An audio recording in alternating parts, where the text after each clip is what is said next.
एमओलिस्टेड और नॉन एमओलिस्टेड, इन दो यूनिवर्सिटीज़ का नाम तो आपने सुना होगा। अगर तो आप एक एमबीबीएस विलिंग स्टूडेंट हैं या 2025 से ऑनवर्ड चाइना से एमबीबीएस करना चाहते हैं तो इन दो यूनिवर्सिटीज़ का नाम आपने सुना होगा। लेकिन उसके साथ साथ बहुत सारे स्टूडेंट्स के पास इसके हवाले से रॉन्ग इन्फॉर्मेशन है।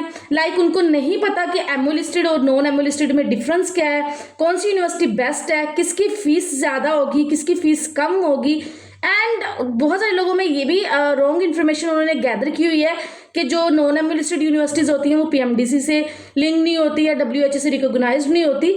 तो आज की इस वीडियो में आप लोगों को इन दो यूनिवर्सिटीज़ का डिफरेंस भी पता चलेगा, फीस डिफरेंस भी पता चलेगा, डिग्री डिफरेंस भी पता चलेगा एंड स्टडी डिफरेंस भी पता चलेगा। और उसके साथ साथ नंबर 4 पे last but not the least पता चलेगा कि ये डब्ल्यूएचओ पीएमडीसी से या एफएमजी से रिकॉग्नाइज्ड है या नहीं। तो आज की वीडियो को आपने स्किप नहीं करना। अगर तो आप एक एमबीबीएस विलिंग स्टूडेंट है तो इन यूनिवर्सिटीज़ का फर्क पता होना चाहिए, क्योंकि ये दो तरह की यूनिवर्सिटीज़ होंगी। अगर आप चाइना से एमबीबीएस करना चाहते हैं तो इन दोनों यूनिवर्सिटीज़ का फर्क पता होना चाहिए, देन आप डिसाइड कर सकते हैं कि आपको किस यूनिवर्सिटी से एमबीबीएस करना है। चलें वीडियो को स्टार्ट करते हैं।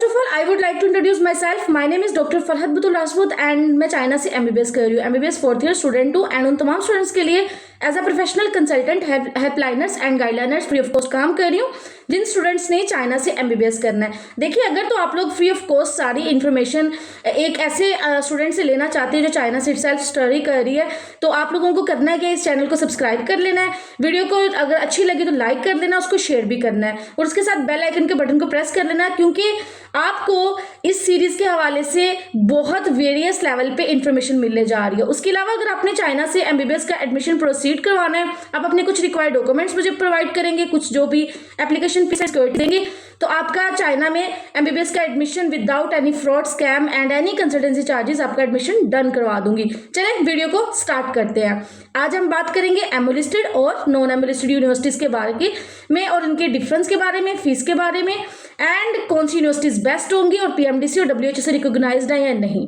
वीडियो को स्टार्ट करते हैं। सबसे पहले एमओलिस्टेड और नॉन एमओलिस्टेड के बारे में डिफरेंस जानते हैं टीचिंग मेथड के हवाले से, स्टडिंग मेथड के हवाले से। अगर मैं सबसे पहले एमओलिस्टेड यूनिवर्सिटी की बात करूँ तो एमओलिस्टेड यूनिवर्सिटीज़ वो यूनिवर्सिटीज़ होती हैं जहाँ पे आप लोगों को एमबीबीएस स्टाफ जो होता है, यानी कि जो टीचर स्टाफ होता है वो टोटली इंग्लिश मीडियम मिलता है, यानी कि वो इंटरनेशनल टीचर्स होंगे, फॉरेनर्स टीचर्स होंगे और उनकी इंग्लिश बहुत बेस्ट होगी। अगर उसकी निस्बत नॉन एमओलिस्टेड की बात की जाए तो वहाँ पे आप लोगों को मिक्सड अप टीचिंग स्टाफ मिल सकता है। फॉर एग्जाम्पल के कुछ चाइनीज़ टीचर्स मिलेंगे एंड कुछ जो है इंटरनेशनल फॉरेनर्स टीचर जो आप लोगों को इंग्लिश मीडियम में पढ़ाएंगे। लेकिन मैं आप लोगों को एक बात बताती चलूँ, जो नॉन एमओलिस्टेड यूनिवर्सिटीज़ में आप लोगों को एमबीबीएस करना होगा वो भी कंप्लीट आपका इंग्लिश मीडियम में ही होगा एंड जो चाइनीज़ टीचर आप लोगों को पढ़ाएंगे उनकी इंग्लिश बहुत बेस्ट होती है कि आप लोगों को समझ आ जाती है। चलें अब नंबर 2 पे बात करते हैं। नंबर 2 पे ये बात है कि यहाँ जो एमओलिस्टेड यूनिवर्सिटीज़ होती है वहाँ पे आप लोगों को चाइनीज़ टेस्ट जो होता है, जो लैंग्वेज टेस्ट होता है, जो आपको डिग्री लेने के लिए देना पड़ता है, इनका लैंग्वेज टेस्ट, वो आप लोगों को फर्स्ट ईयर में या सेकेंड ईयर में नहीं देना पड़ता। यस, लेकिन देना पड़ता है, यानी कि जब आप डिग्री कंप्लीट कर लेते हैं उससे 2-3 साल 4 साल पहले आप लोगों को, यानी कि अगर आप 4th ईयर में हैं, 5th ईयर में है, तो अगर आप डिग्री लेना चाहते हैं लास्ट में तो आप लोगों को एटलीस्ट चाइनीज़ टेस्ट पास करना चाहिए। लेकिन कुछ जो नॉन एमओलिस्टेड यूनिवर्सिटीज़ होती हैं उनमें थोड़े से स्ट्रिक्टनेस रूल होते हैं कि आप लोगों को चाइनीज़ टेस्ट या तो फर्स्ट ईयर में या सेकेंड ईयर में या थर्ड ईयर में, जो भी उनकी टर्म्स एंड कंडीशंस होती है यूनिवर्सिटीज़ के हिसाब से, आपको क्लियर करना होता है। अगर ना भी क्लियर करें तो कुछ यूनिवर्सिटीज़ थोड़ी रिलैक्सेशन दे देती हैं कि आपको वो प्रमोट कर देती हैं, आप साथ साथ एमबीबीएस भी स्टडी कर रहे होते हैं और चाइनीज़ टेस्ट भी तैयारी करके उसको अटेम्प्ट कर रहे होते हैं। अब अगर मैं फीस की बात करूं तो जो एमओलिस्टेड यूनिवर्सिटीज़ होती हैं उनकी फ़ीस नॉन एमओलिस्टेड की निस्बत 2 गुना ज़्यादा होती है। यस, मैं बिल्कुल ठीक कह रही हूँ। फॉर एग्जांपल जैसे मेरी यूनिवर्सिटी नॉन एमओलिस्टेड है एंड यानी कि बाइलिंगुअल है, तो यहाँ पे मेरी फ़ीस पूरे साल की बनती है सारी चीज़ें मिला के 10 लाख। लेकिन वही अगर मैं किसी नॉन एमओलिस्टेड एमओलिस्टेड यूनिवर्सिटी की बताऊं तो वो तकरीबन 15 से 20 लाख के बीच में फॉल कर रही होगी। तो आप लोग खुद ही देख सकते होंगे कि it's a big difference between the fees structure. Okay, number 4 पे अगर मैं बात बताती चलूँ आप लोगों को, देखें जो एमओलिस्टेड एंड नॉन एमओलिस्टेड यूनिवर्सिटी का फीस के बारे में आपको पता चल गया, उनकी जो टीचिंग मेथड के बारे में पता चल गया। लास्ट पे मैं बात बताऊँगी आप लोगों को पीएमडीसी एंड डब्ल्यूएचओ से रिकॉग्नाइज्ड होती हैं नहीं। इस हवाले से लोगों में बहुत ज़्यादा मिसअंडरस्टैंडिंग भी है एंड लोगों ने बहुत रॉन्ग इन्फॉर्मेशन गैदर की हुई है एंड वो बहुत ज़्यादा कंफ्यूज हो रहे हैं। देखिए, दोनों यूनिवर्सिटीज़ चाइना में जितनी भी यूनिवर्सिटीज़ हैं ओवरऑल वो बहुत सालों की बनी हुई है, लाइक ईयर्स अगो। आपको अगर मैं रेशियो बताऊँ, मेरी यूनिवर्सिटी जो है वो 1901 की बनी हुई है। आप लोग खुद अंदाज़ा लगा सकते होंगे कि 1 सेंचुरी उसको ऑलमोस्ट हो गई है। उसके अलावा अगर उनकी डिग्री के हवाले से बात की जाए एंड बात की जाए कि डिग्री की इंपॉर्टेंस इक्वल है। आप चाहे एमोलिस्टेड या नॉन एमोलिस्टेड यूनिवर्सिटी से डिग्री लेते हैं ना, उसकी इंपॉर्टेंस इक्वल होगी। आप किसी भी कंट्री में जाके जब एज अ प्रैक्टिशनर जॉब करेंगे तो आपको चाइना के ही ग्रेजुएट्स डॉक्टर माने जाएंगे आपको।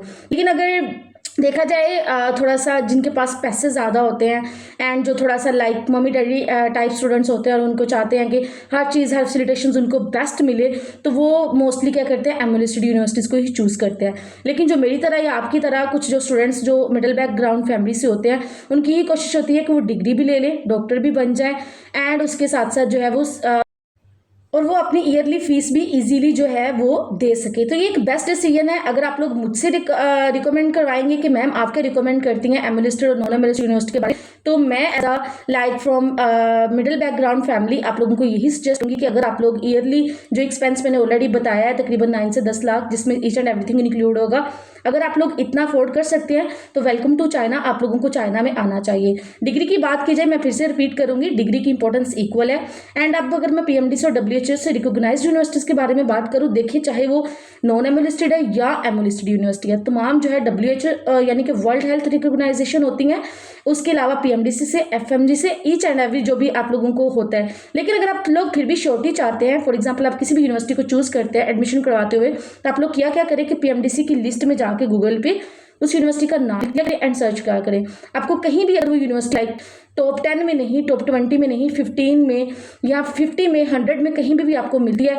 इवन दो कि मेरी यूनिवर्सिटी जो है वो टॉप जो है 200 प्लस यूनिवर्सिटीज़ में आती है। तो इट मीन्स कि मेरी जो यूनिवर्सिटी है वो पीएमडीसी से रिकॉग्नाइज्ड है, डब्ल्यूएचओ से रिकॉग्नाइज्ड है एंड मैं यहाँ पे विदाउट एनी किसी भी लाइक डर खौफ के अपनी डिग्री लेके एज अ प्रैक्टिशनर जॉब कर सकती हूँ आफ्टर ग्रेजुएशन। तो एट द एंड मैं यही कहूँगी, अब आप लोगों ने डिसाइड करना है कि आप लोगों को कौन सी यूनिवर्सिटीज़ बेस्ट है। आपके फीस बजट के हिसाब से आपको कौन सी यूनिवर्सिटी सूटेबल रहती है।